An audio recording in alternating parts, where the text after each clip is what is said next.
Hello everyone.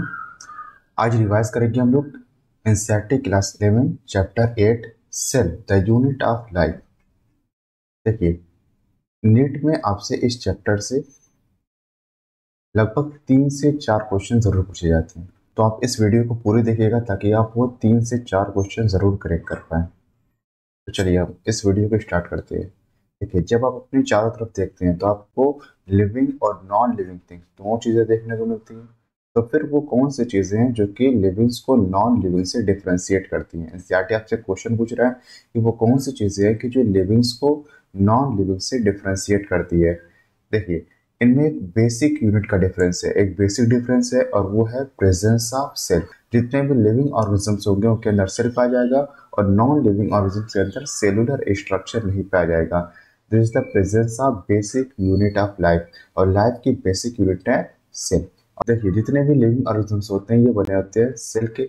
All living organisms are composed of cells, और इनमें से कुछ ऑर्गेनिजम्स एक सिंगल सेल के बने होते हैं तो इनको बोलते हैं हम लोग यूनिसेलुलर ऑर्गेनिज्म, और कुछ ऑर्गेनिजम्स एक से ज्यादा सेल के बने होते हैं तो इनको बोलते हैं हम लोग multicellular organism. Some are composed of a single cell and are called unicellular organisms, while others like us composed of many cells are called multicellular organism।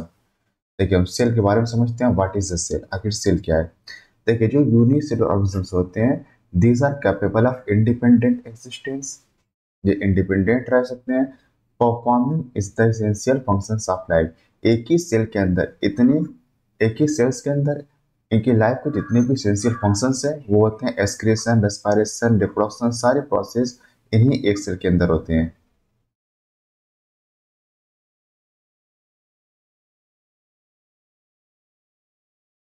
देखिए, anything less than a complete structure of a cell does not ensure independent living. अगर complete एक cell से कम का कोई structure है तो फिर वो इंडिपेंडेंट लिविंग इंश्योर नहीं करता। Cells is the fundamental structural and functional unit of all living organisms। देखिए, एंटन वॉन लेवेनहॉफ ने सबसे पहले लाइव सेल को देखा था, सबसे पहले लाइव सेल को इन्होंने डिस्क्राइब किया था। रॉबर्ट ब्राउन ने फिर न्यूक्लियस को डिस्कवर किया। एक माइक्रोस्कोप के इन्वेंशन होने के बाद और इसमें इम्प्रूवमेंट होने के बाद जब इलेक्ट्रॉन माइक्रोस्कोप आया तब हम सेल के अंदर के जितने भी स्ट्रक्चर है उनको हम डिटेल या फिर हम उनको हम डिटेल में हम देख पाए या फिर डिटेल में उनकी स्टडी कर पाए।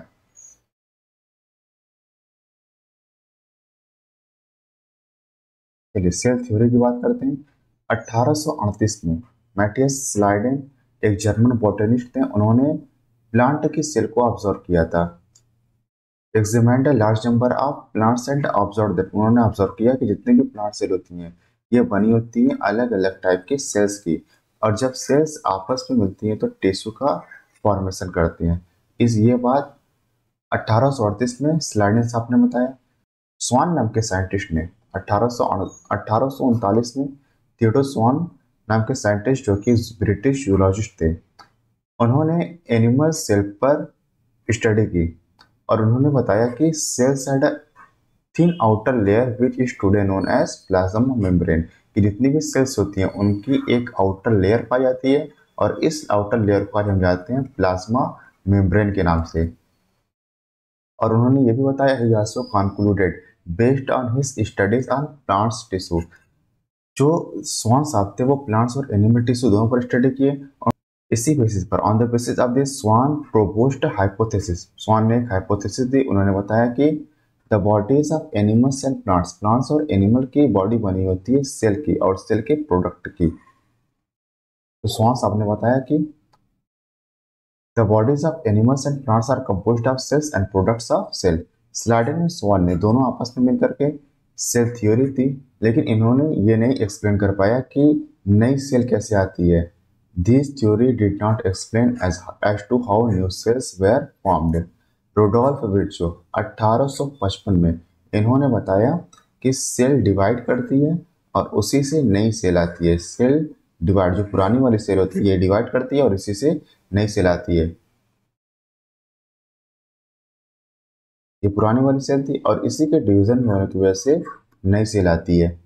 तो उन्होंने एक टर्म दिया वो टर्म था ओमनी सेलुलर ई सेलुलर। इसका मतलब होता है कि cells arises from the pre existing cells. उन्होंने स्वान और स्लाइडन की हाइपोथेसिस को मॉडिफाई कर दिया और सेल थ्योरी की एक फाइनल शेप दे दिया। उन्होंने बताया कि और सेल थ्योरी के बाद जाना जाता है कि all living organisms are composed of cells and products of cell. ये स्टेटमेंट स्वान द्वारा दिया गया था और उन्होंने बताया एक नया स्टेटमेंट दिया कि cell arises from the pre existing cell, कि जो नई सेल आती है वो आती है पुरानी वाली सेल से।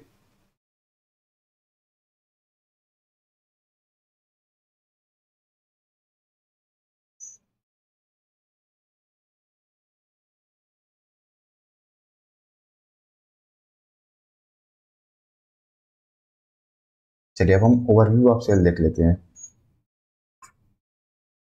देखिए अगर हम ओनियन पील और ह्यूमन चीक सेल की बात करें, अगर हम इनको माइक्रोस्कोप के अंदर ऑब्जर्व करें तो हमें कुछ स्ट्रक्चर देखने को मिलेगा। देखिए पहले हम ओनियन सेल की बात करते हैं।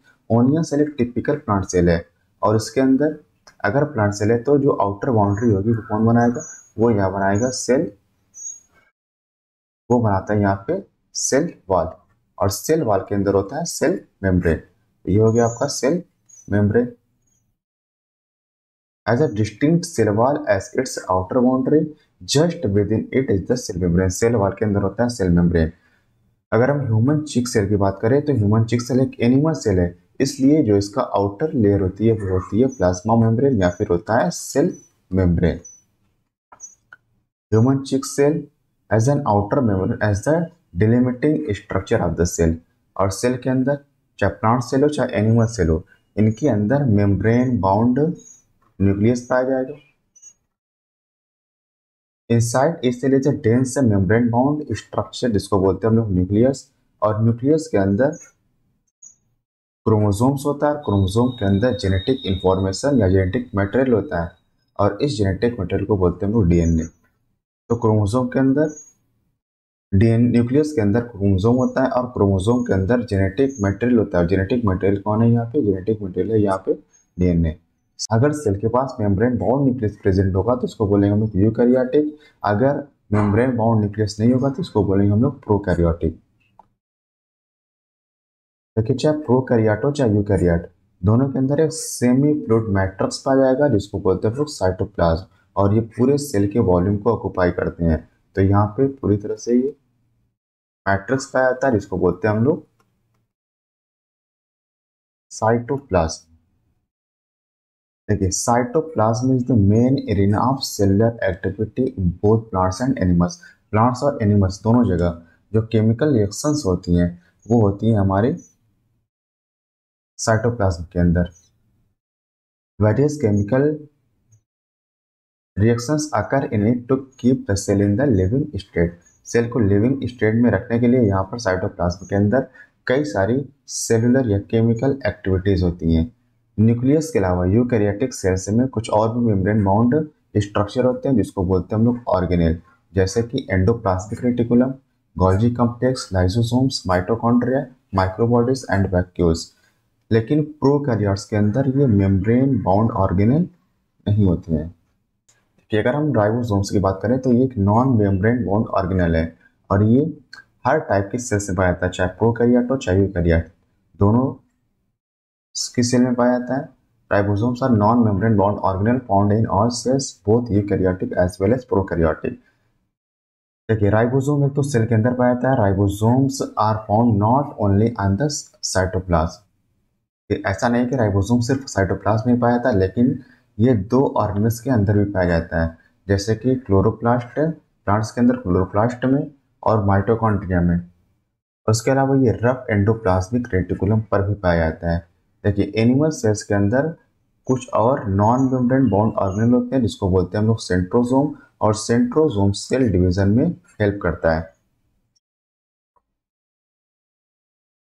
देखिए जो सेल का साइज होता है, शेप होता है या एक्टिविटी होती है, ये एक दूसरे से डिफर करती हैं। Cell differ greatly in size, shape and activities. अगर हम बात करें माइकोप्लाज्मा की तो ये माइकोप्लाज्मा स्मॉलेस्ट लिविंग सेल्स होती हैं और इनका जो लेंथ होती है वो होता है 0.3 माइक्रोमीटर। अगर हम बैक्टीरिया की बात करें तो बैक्टीरिया का जो साइज होता है वो होता है 3 से लेकर के 5 माइक्रोमीटर। लार्जेस्ट आइसोलेटेड सेल की बात करें तो वो होती है एग ऑफ एन ऑस्ट्रिच। अगर हम मल्टी सेलर ऑर्गेनिज्म से बात करें तो जो ह्यूमन रेड ब्लड सेल होती है, अगर हम मल्टी सेलर ऑर्गेनिज्म की बात करें तो इनमें जो ह्यूमन रेड ब्लड सेल होती है इसका डायमीटर होता है 7.0 माइक्रोमीटर। अगर हम नर्व सेल की बात करें तो ये लॉन्गेस्ट सेल में से एक है। Cells also vary greatly in their shape. Cell का शेप भी आपस में एक दूसरे से वेरी करता है। इनका शेप डिस्क लाइक हो सकता है, पॉलीगोनल हो सकता है, कॉलमनर हो सकता है, क्यूबॉइडल हो सकता है, थ्रेड लाइक और इवन इरेगुलर हो सकता है। देखिए, द शेप ऑफ सेल में very with the function they perform. जैसा सेल फंक्शन परफॉर्म करती है वैसा ही इनका शेप होता है। चलिए हम कुछ सेल की शेप के बारे में बात कर लेते हैं। देखिए, अगर हम रेड ब्लड सेल की बात करें तो इनका शेप होता है round and biconcave. White blood cell की बात करें तो इनका शेप होता है एमीबॉइड। कॉलमनर एपिथेलियल सेल की अगर बात करें तो इनका शेप होता है लॉन्ग एंड नैरो। अगर हम नर्व सेल्स की बात करें तो ये होता है ब्रांच्ड एंड लॉन्ग। अगर हम ट्रैकेट की बात करें तो ये इलोंगेटेड होती है। उसके अलावा अगर हम मीसोफिल की बात करें, मीसोफिल सेल की बात करें तो ये होती है राउंड एंड ओवल। आप शेप याद रखेंगे। चलिए अब हम बात करते हैं प्रोकैरियोटिक सेल्स के बारे में। देखिए, जो प्रोकैरियोटिक सेल्स होते हैं इनको रिप्रेजेंट किया जाता है by the bacteria, blue green algae, mycoplasma and PPLO. PPLO क्या होता है? प्लेरो निमोनिया लाइक ऑर्गेनिजम्स। देखिए, जो प्रोकैरियोटिक सेल्स होती हैं जनरली स्मॉलर होती हैं और यूकैरियोटिक सेल के कंपैरिजन में ये ज़्यादा तेजी से डिवाइड करती हैं या ज़्यादा तेजी से ये मल्टीप्लाई करती हैं। देखिए, इनका दे में very greatly in the shape and size. इनके शेप और साइज में काफ़ी वेरिएशन होता है। जो बैक्टीरिया होता है इनके 4 बेसिक शेप्स होते हैं। बैसिलस, रॉड लाइक अगर होगा तो इसको बोलेंगे हम लोग बैसिलस। स्फेरिकल होगा तो इसको बोलते हैं हम लोग कॉकस। कॉमन शेप्ड होगा तो इसको बोलेंगे हम लोग वेब्रियो। अगर स्पाइरल होगा बैक्टीरिया का शेप तो इसको बोलेंगे हम लोग spirillum. The organization of prokaryotic cells is fundamentally similar even though prokaryotes exhibit a wide variety of shape and functions. देखिए, जितने भी प्रोकैरियोट्स होते हैं इनके अंदर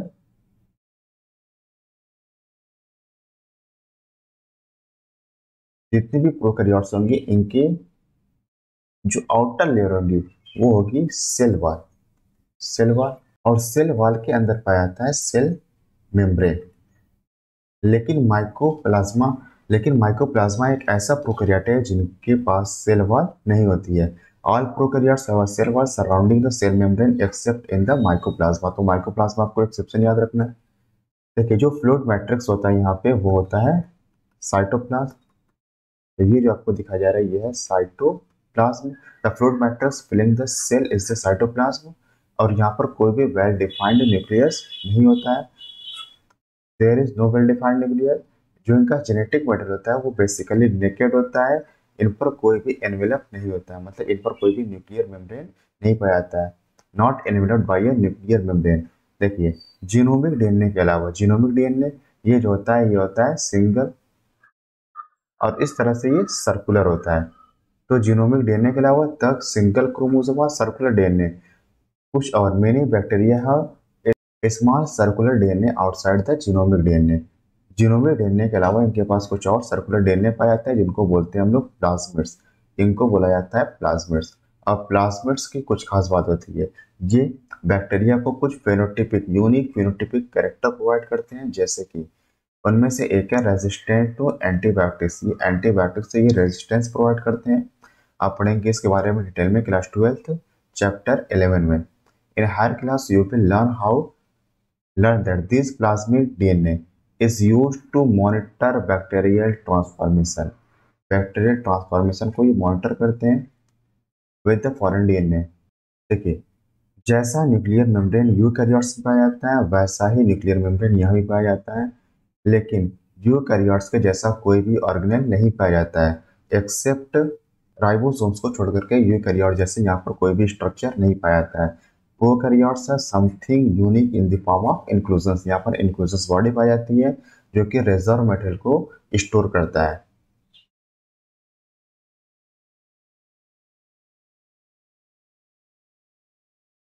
देखिए, यहाँ पे क्या होता है कि जो इनका सेल मेम्ब्रेन होता है, सेल मेम्ब्रेन की इनफोल्डिंग हो जाती है इस तरह से और इसको बोलते हैं हम लोग mesosome. A specialised differentiated form of cell membrane called mesosome is the characteristic of prokaryotes. तो मेसोसोम के बारे में बात करेंगे हम कुछ देर बाद।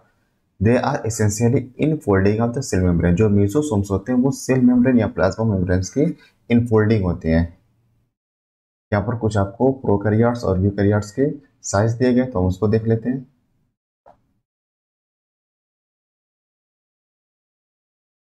अगर हम टिपिकल बैक्टीरिया की बात करें तो इनका साइज होता है 1 to 2 माइक्रोमीटर। पीपीएलओ की बात करें तो इनका साइज होता है 0.1 माइक्रोमीटर। वायरसेस की अगर हम बात करें तो इनका साइज होता है 0.0 to 0.2 माइक्रोमीटर। अगर हम टिपिकल यूकैरियोटिक सेल की बात करें तो इनका साइज होता है 10 to 20 माइक्रोमीटर। चलिए अब हम बात करते हैं cell envelope and its modification. देखिए जो ज़्यादातर प्रोकैरियोटिक सेल होती हैं, पर्टिकुलरली बैक्टीरियल सेल्स, इनमें have a chemically complex cell envelope. इनके जो सेल एनवेलप होते हैं ये बने होते हैं टाइटली बाउंड 3 लेयर्ड स्ट्रक्चर। देखिए अगर हम यहाँ पे एक प्रोकैरियोटिक सेल बना लें तो हम जानते हैं कि जो इनकी आउटर मोस्ट लेयर होती है वो होता है सेल वॉल। उसके अंदर पाया जाता है सेल मेम्ब्रेन। और उसके अलावा सेल वॉल के अराउंड एक और लेयर पाई जाती है जिसको बोलते हैं हम लोग ग्लाइकोकैलिक्स। तो ये जो लेयर आपको दिखाई दे रही है ये है glycocalyx. The outermost glycocalyx followed by the cell wall and the plasma membrane। देखिए although each layer of the envelope performs a distinct function, कह रहे हैं भले ही सेल एनवेलप की हर लेयर का फंक्शन अलग अलग हो लेकिन they act together as a single protective unit. Bacteria can be classified. Bacteria को दो ग्रुप में क्लासिफाई किया जाता है on the basis of the cell envelope, on the basis of the differences in the cell envelope and the manner in which they respond to the staining procedure developed by the Gram। Hans Christian Gram द्वारा कुछ staining की technique या कुछ procedure दिए गए थे। उस basis पर बैक्टीरिया को हम दो ग्रुप में डिवाइड करते हैं, gram positive and gram negative. अगर ये स्टेन को ले लेता है तो इसको बोलते हैं हम लोग ग्राम पॉजिटिव। अगर बैक्टीरिया स्टेन को नहीं लेता है तो इसको बोलते हैं हम लोग ग्राम निगेटिव बैक्टीरिया। देखिए जो ग्लाइकोकैलिक्स ये डिफर कर सकते हैं। जो ग्लाइकोकैलिक्स का कंपोजिशन होता है, जो थिकनेस होती है, ये अलग अलग बैक्टीरिया में डिफर कर सकते हैं। ये लूज शीथ के फॉर्म में प्रेजेंट हो सकते हैं तो इनको बोलेंगे हम लोग स्लाइम लेयर। अगर ये थिक एंड टफ होंगे तो इनको बोलेंगे हम लोग कैप्सूल। देखिए द सेल वॉल, जो सेल वॉल होती है ये सेल के शेप को डिटरमाइन करती है। उसके अलावा ये structural and provides a strong structural support to prevent the bacterium from bursting and collapsing। Bacteria को ये स्ट्रक्चरल सपोर्ट प्रोवाइड करती है ताकि बैक्टीरिया को ये प्रिवेंट कर सके बस्टिंग या कोलैप्स करने से। देखिए जो प्लाज्मा मेम्ब्रेन होती है सिलेक्टिवली परमेबल मेम्ब्रेन है। सिलेक्टिवली परमेबल मेम्ब्रेन का मतलब कि ये मॉलिक्यूल्स को सिलेक्ट करती है किसको अंदर आने देना है किसको अंदर नहीं आने देना है in nature and interacts with the outside world. देखिए जो मेम्ब्रेन होती है similar structurally to that of eukaryotes. जो प्रोकैरियोट्स की जो मेम्ब्रेन होती है, जो सेल मेम्ब्रेन होती है, ये यूकैरियोट के सेल के स्ट्रक्चरली सिमिलर होती है। देखिए जो प्रोकैरियोट्स होते हैं इनके पास एक स्पेशलाइज्ड मेम्ब्रेनस स्ट्रक्चर है जिसको बोलते हैं हम लोग मेसोसोम। और मेसोसोम का फॉर्मेशन होता है प्लाज्मा मेम्ब्रेन के एक्सटेंशन की वजह से, या हम कह लें कि प्लाज्मा मेम्ब्रेन की इनफोल्डिंग हो जाती है और इसी को बोलते हैं हम लोग मेसोसोम्स। दीज आर एक्सटेंशंस और ये हो सकते हैं वेसिकल के फॉर्म्स में या फिर ट्यूब्यूल्स के फॉर्म में हो सकते हैं या फिर ये लैमिला के फॉर्म में हो सकते हैं। और ये हेल्प करते हैं सेल वॉल फॉर्मेशन में। मेसोसोम्स का काम, मेसोसोम्स का हम काम देख लेते हैं। They help in the cell wall formation. ये डीएनए रेप्लिकेशन में हेल्प करते हैं and distribution to the daughter cell. इनका सबसे मेन जो काम है वो है रेस्पिरेशन। इसीलिए हम कहते हैं कि जो मेसोसोम, जो प्रोकैरियोट्स का मेसोसोम्स होता है ये यूकैरियोट्स के माइटोकॉन्ड्रिया के इक्विवेलेंट होता है। माइटोकॉन्ड्रिया के ये इक्विवेलेंट होता है। देखिए और ये हेल्प करते हैं सिक्रेशन प्रोसेस में to increase the surface area of the plasma membrane and enzymatic content. तो ये इतने सारे काम है और जो सबसे इंपॉर्टेंट है वो आपके लिए रेस्पिरेशन है। ये आपसे कई बार नेट में पूछा गया। कुछ प्रोकैरियोट्स में जैसे कि अगर हम साइनोबैक्टीरिया की बात करें तो उनके अंदर कुछ और मेम्ब्रेनस एक्सटेंशन पाए जाते हैं साइटोप्लाज्म में जिसको बोलते हैं हम लोग क्रोमैटोफोर्स। और इन क्रोमैटोफोर्स के अंदर पिगमेंट होते हैं विच कंटेन पिगमेंट। देखिए अगर हम बैक्टीरियल सेल की बात करें तो बैक्टीरिया सेल मोटाइल हो सकती है या फिर ये नॉन मोटाइल हो सकती है। अगर बैक्टीरिया मोटाइल होगा तो इनके अंदर थिन फिलामेंटस एक्सटेंशन पाया जाएगा सेल वॉल से।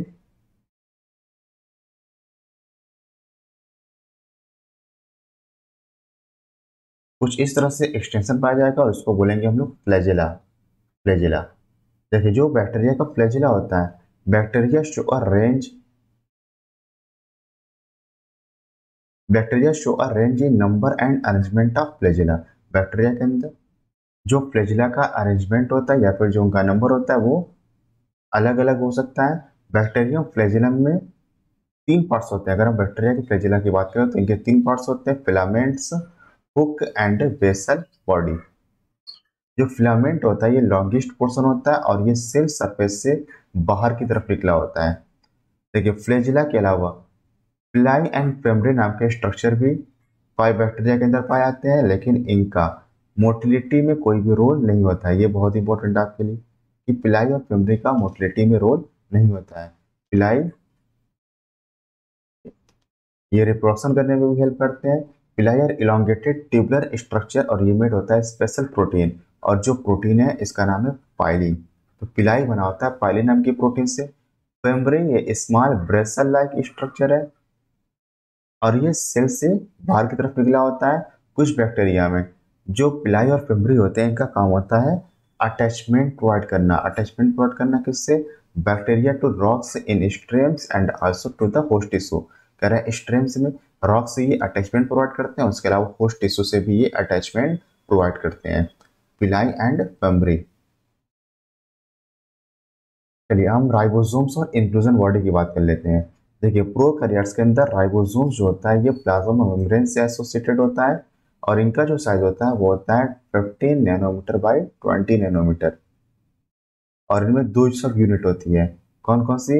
एक लार्ज सब यूनिट होती है जिसको बोलते हैं हम लोग 50s, और जो स्मॉल सब यूनिट होती है उसको बोलते हैं हम लोग 30s यूनिट। अगर लार्ज सब यूनिट और स्मॉल सब यूनिट दोनों एक साथ आ जाए तो यहाँ पे फॉर्मेशन होता है 70s प्रोकैरियोटिक राइबोसोम्स का।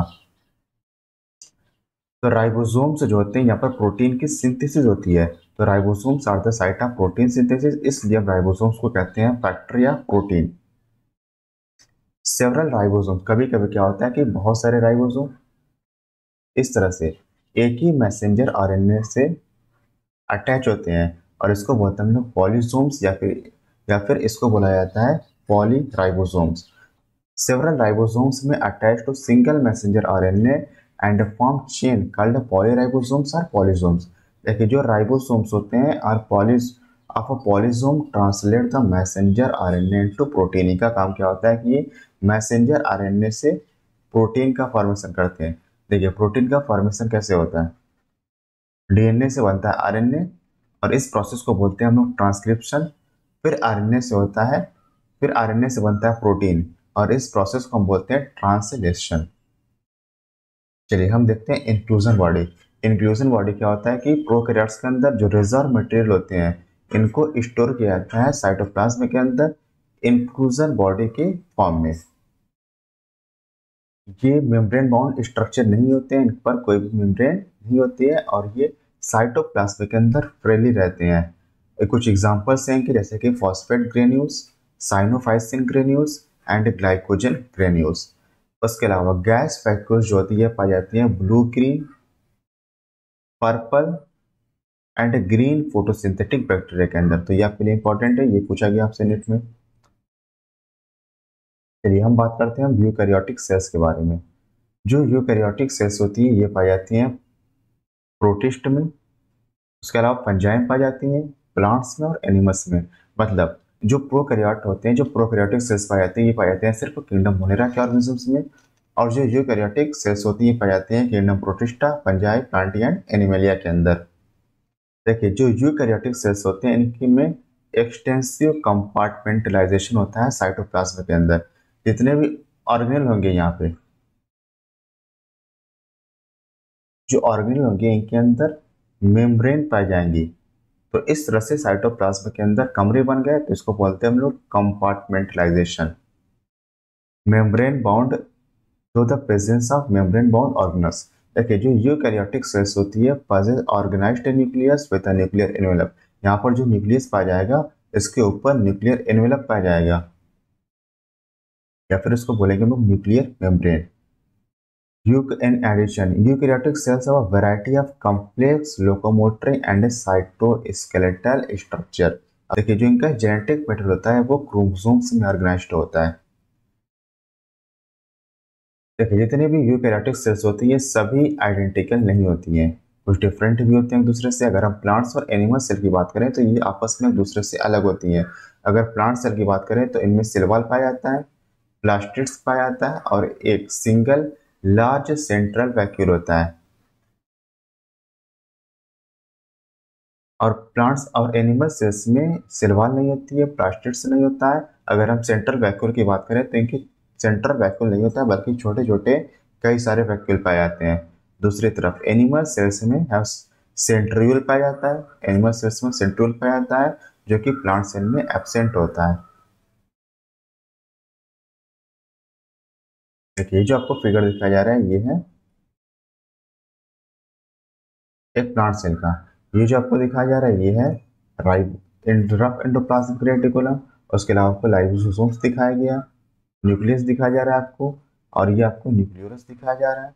गोल्जी एपरेटस है ये, न्यूक्लियर एनवेलप दिखाया जा रहा है ये आपको प्लाज्मा मेम्ब्रेन दिखाया जा रहा है, और ये देखिए एक आपको सेंट्रल वैक्यूल दिखाया जा रहा है। तो ये है बड़ा सा वैक्यूल जो कि लगभग 90% वॉल्यूम तक प्लांट की सेल का ये ऑक्यूपाई करता है।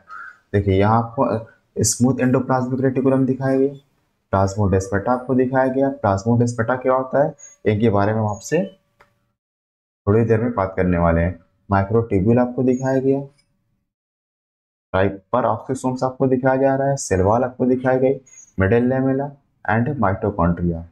देखिए आपको एनिमल सेल दिखाई जा रही है Golgi apparatus, microvilli, plasma membrane, centriole, peroxisome, lysosome, ribosome, mitochondria, smooth endoplasmic reticulum, nuclear envelope, nucleolus.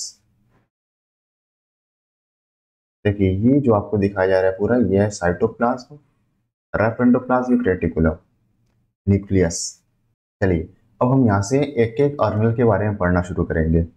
सबसे पहले पढ़ते हैं हम लोग सेल मेम्ब्रेन के बारे में। देखिए जो सेल मेम्ब्रेन होता है the detailed structure of the membrane was studied only after the advent of electron microscope इन 1950। जो सेल मेम्ब्रेन की जो डिटेल स्टडी है ये इलेक्ट्रॉन माइक्रोस्कोप के इन्वेंट होने के बाद हो पाए। 1950s में इलेक्ट्रॉन माइक्रोस्कोप के इन्वेंट होने के बाद हो पाए। देखिए जो chemical studies on the cell membrane specially human red blood cells enabled scientists to reduce the possible structure of the plasma membrane।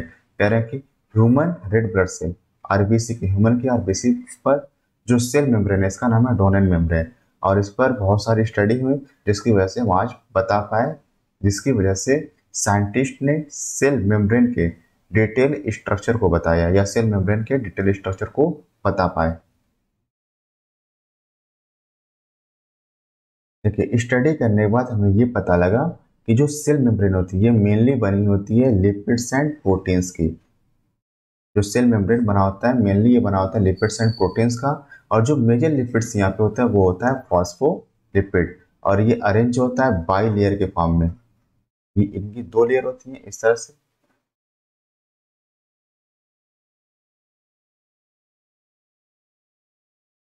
By layer की फॉर्म में। देखिए जो लिपिड होता है इनके दो पार्ट होते हैं, एक होता है हेड जो कि पोलर होता है, और दूसरा होता है टेल जो कि नॉन पोलर होता है। तो ये हो गया नॉन पोलर, और जो हेड होता है ये पोलर होता है। तो जो हेड होता है यहाँ पे वो आउटसाइड होता है। The lipids are arrange within the membrane with the polar head towards the outer side. तो याद आपको रखना है कि जो पोलर हेड होता है वो बाहर की तरफ होता है, और जो हाइड्रोफोबिक टेल होती है वो अंदर की तरफ होती है, और ये इंश्योर करती है कि जो नॉन पोलर टेल है of saturated hydrocarbons is protected from the aqueous environment। Non polar है तो इसलिए इसको aqueous environment से बचाना है, इसलिए जो इनका हेड होता है वो बाहर की तरफ होता है, जो टेल होता है वो अंदर की तरफ होता है ताकि aqueous environment से बच सकें। उसके अलावा फास्फोलिपिड्स, सेल मेम्ब्रेन के अंदर फास्फोलिपिड्स के अलावा कोलेस्ट्रॉल भी होता है। In addition to phospholipids membrane also contains cholesterol. देखिए बाद में बायोकेमिकल इन्वेस्टिगेशन ने पूरी तरह से ये बात क्लियर कर दी कि जो सेल मेम्ब्रेन होता है इनके पास प्रोटीन और कार्बोहाइड्रेट भी होता है। मतलब सेल मेम्ब्रेन बना होता है लिपिड्स का, प्रोटीन्स का और कार्बोहाइड्रेट का। लेकिन जो प्रोटीन और लिपिड का जो रेशियो होता है ये अलग अलग मेम्ब्रेन में वेरी करता है, अलग अलग सेल में ये वेरी करता है। अगर हम ह्यूमन बींग्स में एरिथ्रोसाइट की मेम्ब्रेन के बारे में बात करें तो इनमें लगभग 52% प्रोटीन होता है और 40% लिपिड होता है। और ये रेशियो या परसेंटेज अलग अलग सेल में वेरी कर सकता है। देखिए ईज ऑफ एक्सट्रैक्शन की बेसिस पे मेम्ब्रेन प्रोटीन को हम क्लासिफाई करते हैं एज इंटीग्रल और पेरिफेरल प्रोटीन। मतलब जो प्रोटीन अंदर की तरफ होगा इसको बोलेंगे हम लोग इंटीग्रल और इंट्रिंसिक प्रोटीन, और जो प्रोटीन बाहर की तरफ होगी इसको बोलेंगे हम लोग पेरिफेरल और एक्सट्रिंसिक प्रोटीन। जो पेरिफेरल प्रोटीन्स होती हैं ये सरफेस पे पाई जाती हैं, और जो इंटीग्रल प्रोटीन होती है वो पार्शियली या टोटली बरीड होती है मेम्ब्रेन में। तो आप यहाँ पे देख सकते हैं, देखिए ये आपको मेम्ब्रेन दिखाया गया, ये आपको लिपिड बाइलेयर दिखाया गया, polar head toward the outer side and non polar tail जो है वो अंदर की तरफ है। ये आपको इंटीग्रल प्रोटीन दिखाएगा जो कि पूरी तरह से सेल मेम्ब्रेन के अंदर बरीड है। ये आपको पेरिफेरल प्रोटीन दिखाई जा रही है जो कि सेल के सरफेस से पाई जाती है। तो जो पेरिफेरल प्रोटीन है इसको बोलते हैं हम एक्सट्रिंसिक प्रोटीन, इसको हम एक्सट्रिंसिक प्रोटीन भी बोलते हैं। और जो इंटीग्रल प्रोटीन होती है इसको हम इंट्रिंसिक प्रोटीन भी बोलते हैं, इंट्रिंसिक प्रोटीन। ये आपको फास्फोलिपिड बाइलेयर हो गया आपका, ये आपको शुगर दिखाई जा रही है, ये आपको कोलेस्ट्रॉल भी दिखाया गया। देखिए कोलेस्ट्रॉल, तो आप फिगर को अच्छे से याद रखिएगा। और ये जो फिगर है ये है फ्लूइड मोज़ेक मॉडल का, fluid mosaic model of plasma membrane. और जो फ्लूइड मोज़ेक मॉडल है ये दिया गया था S J Singer and G N Nicolson नाम के साइंटिस्ट के द्वारा।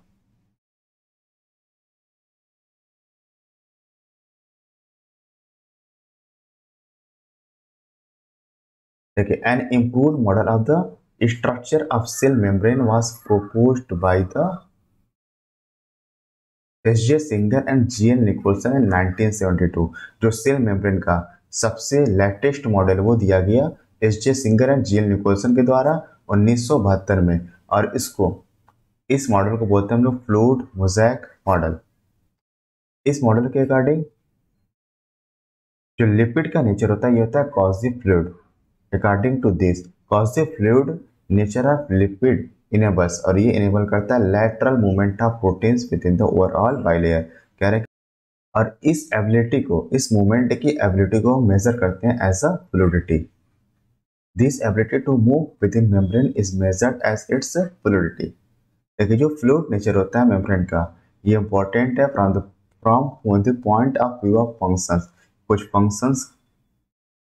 कुछ फंक्शंस के पॉइंट ऑफ व्यू से इंपॉर्टेंट है, जैसे कि cell growth, formation of intercellular junction, उसके अलावा सिक्रेशन प्रोसेस के, उसके अलावा एंडोसाइटोसिस, सेल डिवीजन। तो इन 5 फंक्शंस के पॉइंट ऑफ व्यू से ये सेल मेम्ब्रेन का जो फ्लूइड मोज़ेक मॉडल है ये इंपॉर्टेंट है। कौन कौन सा दोबारा देख लीजिए, cell growth, formation of intercellular junction, secretion and endocytosis, उसके अलावा सेल डिवीजन एटसेट्रा। इनमें जो सबसे इंपॉर्टेंट फंक्शन है प्लाज्मा मेम्ब्रेन का वो है transport of molecules across it. Plasma membrane या सेल मेम्ब्रेन से मॉलिक्यूल्स का ट्रांसपोर्ट सबसे इंपॉर्टेंट है। देखिए जो प्लाज्मा मेम्ब्रेन होती है ये होती है सिलेक्टिवली परमीबल, मतलब ये मॉलिक्यूल्स को सिलेक्ट करती है कि किसको अंदर आने देना है किसको अंदर नहीं आने देना है। Selectively permeable to some molecules present on either side of it. Many molecules can briefly across the membrane without any requirement of energy. देखिए बहुत सारे मॉलिक्यूल ऐसे होते हैं जो कि बिना एनर्जी खर्च किए हुए सेल मेम्ब्रेन से पास हो जाते हैं। देखिए ये आपका सेल मेम्ब्रेन दिखाया गया और ये आपको मॉलिक्यूल्स दिखाई दे रहे हैं, इधर ज़्यादा मॉलिक्यूल और इधर कम मॉलिक्यूल। तो क्या होता है कि जो मॉलिक्यूल्स होते हैं इनका मूवमेंट होता है higher concentration to lower concentration, और इस टाइप के मूवमेंट को बोलते हैं हम लोग पैसिव ट्रांसपोर्ट। और यहाँ पर कोई भी एनर्जी खर्च नहीं होती है, this is called passive transport. और ये होता है न्यूट्रल सॉल्यूट्स मूव करते हैं through the passive transport. Neutral solutes में move across the membrane by the process of simple diffusion. देखिए पैसिव ट्रांसपोर्ट या फिर इसको बोलते हैं हम लोग simple diffusion along the concentration gradient.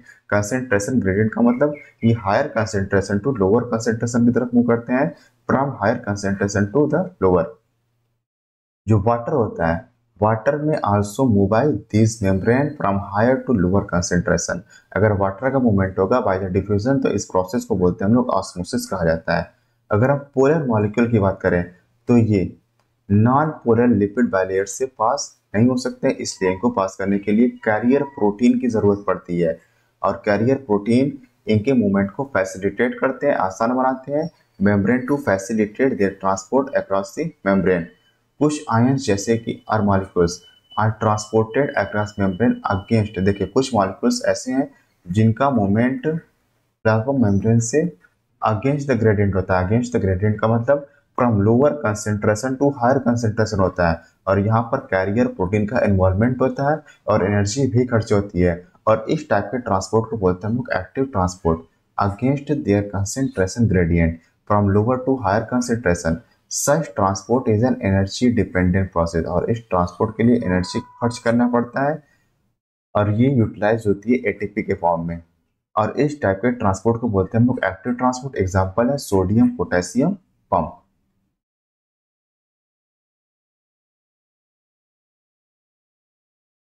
चलिए हम अब सेल वॉल की बात करते हैं। देखिए जो सेल वॉल होता है ये नॉन लिविंग रिजिड स्ट्रक्चर है, जिसको हम सेल वॉल बोलते हैं, और ये सेल की आउटर कवरिंग बनाता है।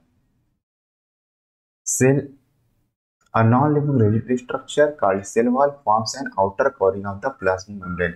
ये प्लाज्मा मेम्ब्रेन की आउटर कवरिंग बनाता है। इसकी प्लांट्स एंड फंजाई की। देखिए जो फंजाई की सेल वॉल होती है ये मेनली बनी होती है काइटिन की, और जो प्लांट्स की सेल वॉल होती है ये बनी होती है सेलुलोज की। प्लांट की सेल वॉल बनी होती है सेलुलोज की।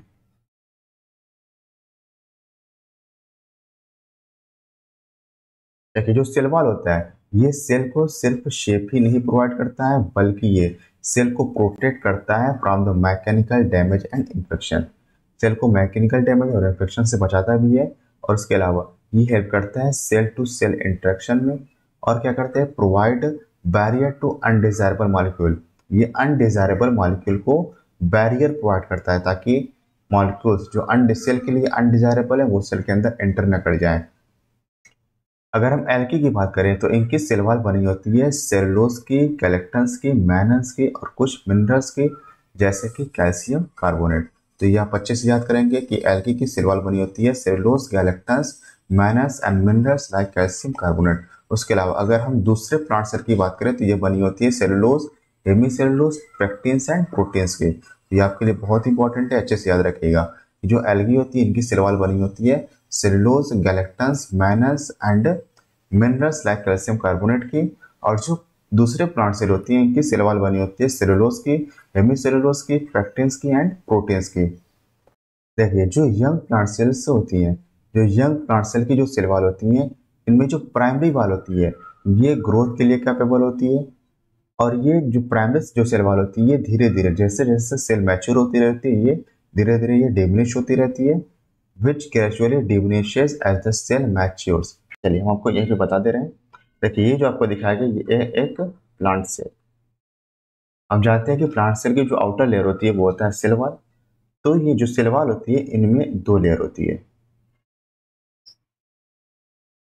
ये होती है जो बाहर वाले आपको दिखाई दे रही है इसको बोलते हैं हम लोग प्राइमरी सेल वॉल, और जो आपको अंदर दिखाई दे रही है इसको बोलेंगे हम लोग सेकेंडरी सेल वॉल। जो प्राइमरी सेल वॉल होती है जैसे जैसे सेल मैच्योर होती है डिमिनिश करती रहती है, और जो सेकेंडरी सेल वॉल आती है ये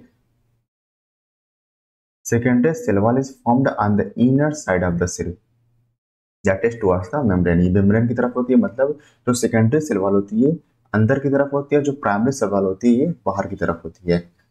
उसके अलावा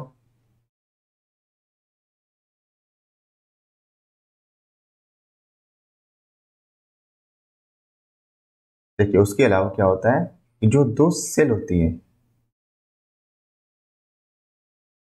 देखिए दो सेल को आपस में एक स्ट्रक्चर चिपका के रखता है और इस स्ट्रक्चर को बोलते हैं इस स्ट्रक्चर को बोला जाता है मिडिल लैमेला। इसको बोलेंगे हम लोग मिडिल लैमेला। और जो मिडिल लैमेला होता है ये बना होता है कैल्शियम पेक्टेट का, मेनली बना होता है कैल्शियम पेक्टेट का, उसके अलावा ये बना होता है मैग्नीशियम पेक्टेट का। The middle lamella is the layer, mainly ये बना होता है कैल्शियम पेक्टेट का। ये क्या करता है कि दो नेबरिंग सेल को होल्ड्स करता है, which holds or glues the different neighbouring cells together. देखिए जो सेल वॉल होती है और जो मिडिल लैमेला होता है इसको ट्रेवर्स करता है एक स्ट्रक्चर, और इसको बोलते हैं हम लोग प्लाज्मोडेस्माटा। प्लाज्मोडेस्माटा। और जो प्लाज्मोडेस्माटा होता है ये दो सेल के साइटोप्लाज्म को आपस में कनेक्ट करके रखता है। The cell wall and middle lamella में be traversed by a plasmodesmata which connect the cytoplasm of the neighboring cells।